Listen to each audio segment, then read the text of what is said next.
PG set or gate ద్వారా ఎవరైతే MTech MR courses ఎవరైతే చేద్దాం అనుకుంటున్నారో ఫేజ్ 1 కి సంబంధించిన కాలేజ్ రిపోర్టింగ్ డేట్స్ ఇంక్రీజ్ చేశారండి. సో నేను ప్రీవియస్ వీడియోస్లో కూడా చెప్పాను. సో మెయిన్గా ఇందులో ఒక 5 to 6 ఇంపార్టెంట్ పాయింట్స్ చెప్తాను. లైక్ రీఫండ్ ప్రాసెస్ కావచ్చు, కొంతమంది ఇప్పుడు క్యాన్సిల్ చేసుకుందాం అనుకుంటున్నారు కొన్ని కాలేజెస్. సో అలాంటి వాళ్ళకి సర్టిఫికేట్స్ కావచ్చు, మళ్ళీ ఎలా పార్టిసిపేట్ చేయాలి, రీఫండ్ అంటే ఏంటి, ట్రాన్స్ఫర్ అంటే ఏంటి, వాటి గురించి డీటెయిల్గా ఎక్స్ప్లెయిన్ చేస్తాను. సో ఫస్ట్ పాయింట్ వచ్చేసి ఫేజ్ 1లో ఇంకా కాలేజ్లో ఏదో ఒక కాలేజ్లో సీట్ వచ్చి ఇప్పుడు మేము ఆ కాలేజ్లో వెళ్దాం అనుకున్న వాళ్ళు మీరైతే ఆన్లైన్ సెల్ఫ్ రిపోర్టింగ్ చేయాలి. ఆన్లైన్ సెల్ఫ్ రిపోర్టింగ్ అంటే ఏం లేదు, మీ అలాట్మెంట్లో ఏదైతే పింక్ కలర్ అమౌంట్ ఉంటుందో ఆ అమౌంట్ పే చేయాలి. ఆ అమౌంట్ పే చేస్తే ఆన్లైన్ సెల్ఫ్ రిపోర్ట్ అయిపోతుంది. ఆన్లైన్ సెల్ఫ్ రిపోర్ట్ తర్వాత మీరు కాలేజ్కి వెళ్ళి విత్ సర్టిఫికేట్స్ కూడా సబ్మిట్ చేయాలి. సో అప్పుడు మీకు కంప్లీట్ అడ్మిషన్ అయిపోతుంది. సో పక్క కాలేజ్కి వెళ్తేనే మీ అడ్మిషన్ అనేది కంప్లీట్ అయిపోతుంది, అంటే మీకు ఒక సీట్ వచ్చినట్టు. సో దానికి లాస్ట్ డేట్ వచ్చేసి 12th on are before 12th, అంటే 12th లాస్ట్ డేట్. 12th రోజు మీరు ఆన్లైన్లో పేమెంట్ చేసి అదే రోజు కాలేజ్ కూడా వెళ్ళొచ్చు. సో 12th లాస్ట్ డేట్ మళ్ళీ ఎక్స్టెండ్ అయితే చేయరండి. సో ఇది ఫస్ట్ పాయింట్. సెకండ్ పాయింట్ వచ్చేసి కొంతమందికి సీట్ వచ్చి సర్టిఫికేట్ ఇష్యూస్ వల్ల అక్కడ కాలేజ్ వాళ్ళు యాక్సెప్ట్ చేస్తారు. కొంతమంది దగ్గర ఒరిజినల్ సర్టిఫికేట్స్ లేవని యాక్సెప్ట్ చేస్తలేరు. కొంతమందికి అసలు మొత్తానికి సర్టిఫికేట్స్ లేవు, ఎందుకంటే ఫీజు రియంబర్స్మెంట్ వల్ల మీ బీటెక్ కాలేజ్ కావచ్చు, బీఆర్ కాలేజెస్లో అక్కడ సర్టిఫికేట్స్ ఇవ్వలేరు. అండ్ ఫైనల్ ఇయర్ స్టూడెంట్స్కి ఇంకా సిఎంఎం కావచ్చు, పీసీ కావచ్చు, ఆ సర్టిఫికేట్స్ కూడా లేవు. సో ఇవన్నీ certificate issues, fee reimbursement issues కావచ్చు, అలాన్నీ మీరు ఏం చేయండి అంటే 90% ఆఫ్ కాలేజ్ యాక్సెప్ట్ చేస్తాయి, కొన్ని కాలేజెస్ యాక్సెప్ట్ చేయవు. సో మీరేం చేయండి అంటే అక్కడ ఎవరైతే ప్రిన్సిపల్ సార్ కావచ్చు, ఎవరైతే ఈ సర్టిఫికేట్స్ వెరిఫై చేస్తున్నారో వాళ్ళకి రిక్వెస్ట్ చేయండి. సో మేము ఫైనల్ ఇయర్ కాబట్టి మాకు ఇప్పుడే ఇవ్వరు, సో మాకు ఒక 2 months తర్వాత ఏవైతే ఫీజు రియంబర్స్మెంట్ రిలీజ్ అయిన తర్వాత మేమైతే ఇస్తాము, ఎందుకంటే ఇప్పుడు మేము ఇందులో జాయిన్ అయ్యాము కాబట్టి మేము ఎక్కడికి వెళ్ళము, అలాంటి రిక్వెస్ట్ చేయండి.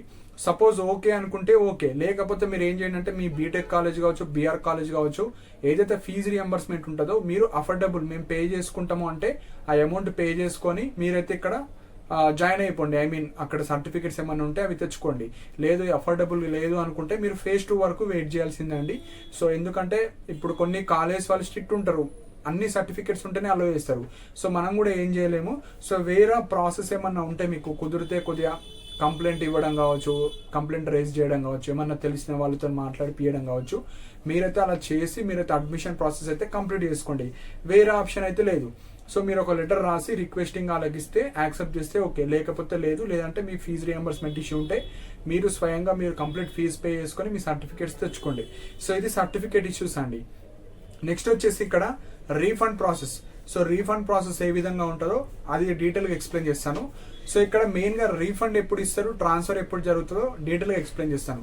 రీఫండ్ ప్రాసెస్ అంటే ఇప్పుడు ఎగ్జాంపుల్గా మీరు ఫేజ్ 1లో ఒక కాలేజ్లో ఆన్లైన్ సెల్ఫ్ రిపోర్ట్ చేస్తారు. ఆన్లైన్ సెల్ఫ్ రిపోర్ట్ అంటే ఏంది, మీరు ఫీ పింక్ కలర్లో అమౌంట్ ఎంత అవుతుందో అది పే చేస్తారు. సడన్గా నాకు ఇప్పుడు ఆ కాలేజ్ నచ్చలేదు, నేను వెళ్ళను అనుకుంటే ఆ అమౌంట్ మీకు రీఫండ్ అవుతుంది. సపోజ్ మీరు కాలేజీలో వెళ్ళకపోతే ఆటోమేటిక్గా కాలేజ్ అనేది క్యాన్సిల్ అయిపోతుంది. అండ్ ఎవరైతే కాలేజ్కి వెళ్ళి నాకు ఇప్పుడు ఆ కాలేజ్ వద్దు, నేను అడ్మిషన్ క్యాన్సిల్ చేసుకుందాం అనుకుంటే కాలేజ్కి వెళ్ళి అడ్మిషన్ క్యాన్సిల్ చేసుకోవాలి. సర్టిఫికేట్ సబ్మిట్ చేసిన వాళ్ళు కాలేజ్కి వెళ్ళి అడ్మిషన్ క్యాన్సిల్ చేసుకోవాలి. ఓన్లీ ఆన్లైన్లో పేమెంట్ చేసిన వాళ్ళు మీరు కాలేజ్కి వెళ్ళకపోతే డైరెక్ట్ ఆటోమేటిక్గా ఆన్లైన్లో క్యాన్సిల్ అయిపోతుంది. సో అప్పుడు రీఫండ్ అవుతుంది, అది ట్రాన్స్ఫర్ అవ్వదు, అమౌంట్ ఫేజ్ 2కి ట్రాన్స్ఫర్ అవ్వదు, రీఫండ్ అవుతుంది. సో రీఫండ్ ప్రాసెస్ ఎప్పుడు వస్తుంది అంటే ఫేజ్ 1 ఫేజ్ 2 తర్వాత స్పాట్ అడ్మిషన్స్ ఉంటే స్పాట్ అడ్మిషన్స్ తర్వాత మీకు సపరేట్ నోటిఫికేషన్ వస్తుంది.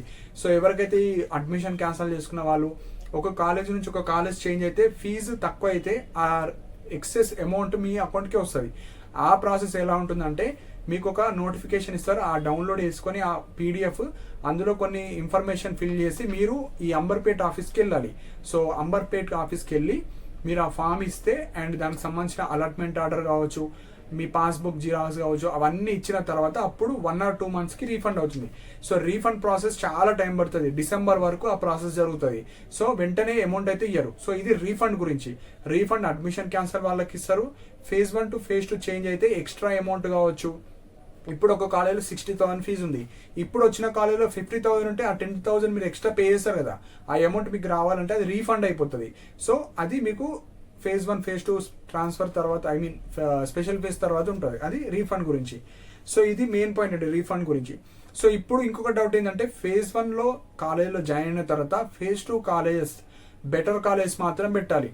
సో ఏవో ర్యాండమ్గా మీకు నచ్చని కాలేజ్ పెట్టి వచ్చిన కాలేజ్ కన్నా చిన్న కాలేజ్ అయితే అట్లా పెట్టకండి. మీకు phase 1 to phase 2 college change అయితే ఫేజ్ 1 కాలేజ్ ఆటోమేటిక్గా డిలీట్ అయిపోతుంది. ఎగ్జాంపుల్ మీకు ఫేజ్ 1లో CBAT వచ్చింది, ఇప్పుడు ఉస్మానియా యూనివర్సిటీ వస్తే CBAT ఆటోమేటిక్గా క్యాన్సిల్ అయిపోతుంది, ఉస్మానియా యూనివర్సిటీలోనే వెళ్ళాలి. సో మీరు బెటర్ కాలేజ్ మాత్రం పెట్టాలి. సో అండ్ ఇక్కడ ఎక్కువ కాలేజ్ పెట్టడానికి ట్రై చేయండి. అంటే సీట్ రాని వాళ్ళు, అండ్ ఇప్పుడు ఎగ్జాంపుల్ మీరు ఒక టాప్ 10 అనుకున్నారు, మీకు 9th కాలేజ్ వచ్చింది, మీరు ఏం చేయాలి, టాప్ 8 కాలేజ్ అట్లా పెట్టుకోవాలి. సో మీరు పెట్టేటప్పుడు ప్రాపర్గా పెట్టుకోవాలి. అండ్ ఎవరైతే ఈ phase 1 to phase 2 college change అయితే ఆ ఎక్స్ట్రా అమౌంట్ మీరు లైక్ అడ్మిషన్ ఫీ అని, డెవలప్మెంట్ ఫీ అని ఏదో ఒక ఫీజెస్ అడుగుతారు, మిస్లేనియస్ ఫీజ్ అని, 99% వాళ్ళైతే ఇవ్వరు. మీరు రిక్వెస్ట్ చేస్తే ఇస్తాము అంటే ఓకే, లేకపోతే ఇవ్వరు. మళ్ళీ ఫేజ్ 2లో ఏదైనా కాలేజ్ వస్తే ఆ కాలేజ్ కూడా అమౌంట్ ఎక్స్ట్రా పే చేయాల్సిందే. సో అవి ఇక ప్రైవేట్ కాలేజ్ అన్నీ అట్లనే ఉంటాయండి. మీకు OUJNT అయినా ఈ ఫీజెస్ అన్నీ ఉంటాయి. సో అవి మీరు పే చేసుకోవాలి, ఈ ఎక్స్ట్రా ఫీజెస్. అండ్ మీకు ఫేజ్ 1 టు ఫేజ్ 2 వచ్చిన ఆ సర్టిఫికేట్స్ ఒరిజినల్స్ అన్ని మీరు వెళ్ళి ఫేజ్ 1 కాలేజ్కి వెళ్ళి తెచ్చుకొని ఫేజ్ 2 కాలేజ్ ఇచ్చేసుకోవాలి. సో ఇవి మనకు certificates, money transfer, refund process గురించి చెప్పేశాను. సో నెక్స్ట్ ఇంకొక క్వశ్చన్, ఫేజ్ 2 ఎప్పుడు ఉంటుంది? సో మోస్ట్లీ మనకు college reporting last date 12th September కదా. 12th సెప్టెంబర్ తర్వాత కనీసం ఒక 1 వీక్ టైం తీసుకుంటారు వాళ్ళు, ఎవరెవరు జాయిన్ అయ్యారు, సో ఎంతమంది ఏ కాలేజ్ ఎంతమంది జాయిన్ అయ్యారు ఆ డేటా మళ్ళీ PGCET ఆఫీస్కి పంపాలి ఈ ప్రైవేట్ కాలేజ్ వాళ్ళు. సో దానికి ఒక 4 to 5 days టైం పడుతుంది. సో కనీసం 5 days to 1 week టైం అయితే పడుతుంది. So approximately 18th September to 20 September రోజు మళ్ళీ షెడ్యూల్ రిలీజ్ చేస్తారు. సో 18th సెప్టెంబర్ తర్వాతనే రావచ్చు ఎనీ టైం, దానికన్నా ముందు వచ్చినా ఓకే, కానీ ఒక టైం తీసుకుంటారు వాళ్ళు. 18th సెప్టెంబర్ టు 20 సెప్టెంబర్ మళ్ళీ వెబ్సైట్లోనే ఫేజ్ 2 నోటిఫికేషన్ వస్తుంది. ఫేజ్ 2లో రిజిస్ట్రేషన్ ఉంటుంది, మళ్ళీ సర్టిఫికేట్ వెరిఫికేషన్ ఉంటుంది, వెబ్ ఆప్షన్స్ ఉంటుంది, మళ్ళీ కాలేజ్ రిపోర్టింగ్ అన్నీ ఉంటాయి. ఈ సర్టిఫికేట్ వెరిఫికేషన్ ఎవరికి, ఫేజ్ 1లో పార్టిసిపేట్ చేయని వాళ్ళందరూ మీరు సర్టిఫికేట్ వెరిఫికేషన్ చేసుకోవాలి. ఆల్రెడీ ఫేజ్ 1లో మీరు సర్టిఫికేట్ అయిన వాళ్ళు, సీట్ వచ్చిన వాళ్ళు, సీట్ రాని వాళ్ళు, బెటర్ కాలేజ్ కోసం ఎదురు చూసే వాళ్ళు జస్ట్ వెబ్ ఆప్షన్ రోజు వెబ్ ఆప్షన్స్ మాత్రం పెట్టుకోవాలి. మళ్ళీ సర్టిఫికేట్ అప్లోడ్ అవి ఏముండవు. కొత్త వాళ్ళు మాత్రమే, PGCET కావచ్చు, గేట్ క్వాలిఫై అయిన స్టూడెంట్స్ మాత్రమే, కొత్తగా న్యూ స్టూడెంట్స్ మాత్రమే ఫేజ్ 2లో సర్టిఫికేట్స్ అప్లోడ్ చేసి మీకు అప్పుడు ఛాన్స్ ఇవ్వడం జరుగుతుంది. సో ఇది మనకు సర్టిఫికేట్ వెరిఫికేషన్ అండ్ ఫేజ్ 2 గురించి. And admission cancel. So admission cancel refund ప్రాసెస్కి 100% అమౌంట్ ఎప్పుడు వస్తుంది, 50% ఎప్పుడు, అది కూడా చెప్తానండి. సో ఇప్పుడు ఫేజ్ 1లో మీరు అమౌంట్ పే చేస్తారు. ఎగ్జాంపుల్ పింక్ కలర్ది ఎంత అమౌంట్ ఉంటుందో అది మాత్రమే రీఫండ్ అవుతుంది.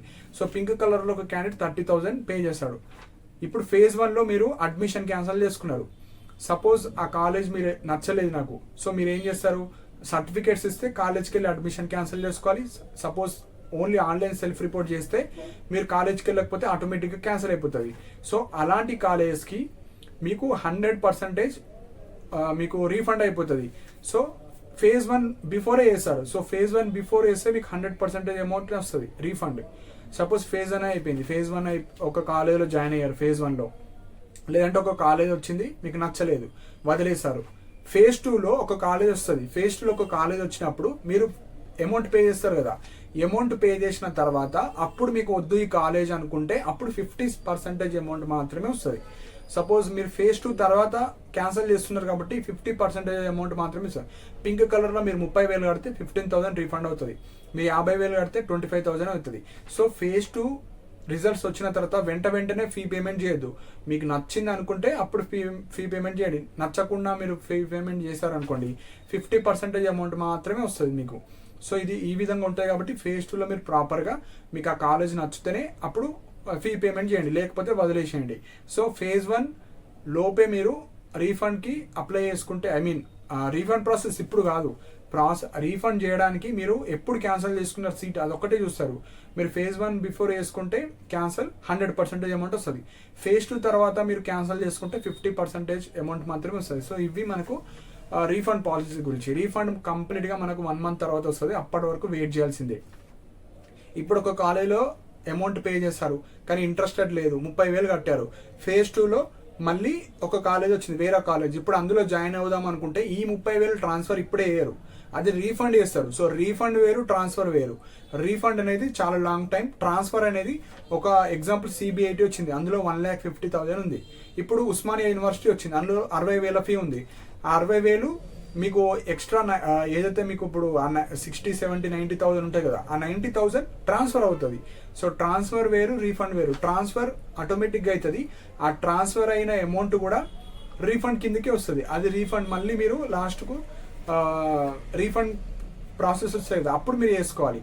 సో మీకు రీఫండ్ అయినా ట్రాన్స్ఫర్ అయినా అన్ని మీకు ఎక్సెస్ అమౌంట్ మీకు రీఫండ్ కిందనే వస్తుంది. అది మళ్ళీ స్పాట్ అడ్మిషన్స్ తర్వాత ఉంటుంది. సో అదంతా సపరేట్ ఫార్మేట్ ఉంటుంది, సపరేట్ వీడియో ఇస్తాను. సో ఇవి ఇంపార్టెంట్ పాయింట్స్ అండి. సో ఎవరైతే ఇంకా కాలేజ్ రిపోర్టింగ్ కావచ్చు, ఆన్లైన్ సెల్ఫ్ రిపోర్ట్ చేయని వాళ్ళు మీరు 12th September on are before 12th September కూడా వెళ్ళొచ్చు. సో ఇవి ఇంపార్టెంట్ పాయింట్స్. సో మీకు ఏమైనా డౌట్స్ ఉంటే కింద కమెంట్ సెక్షన్లో మెన్షన్ చేయండి. అండ్ ఇలాంటి అప్డేట్స్ కోసం మన ఛానల్ని సబ్స్క్రైబ్ చేసుకోండి. And thank you for watching my video.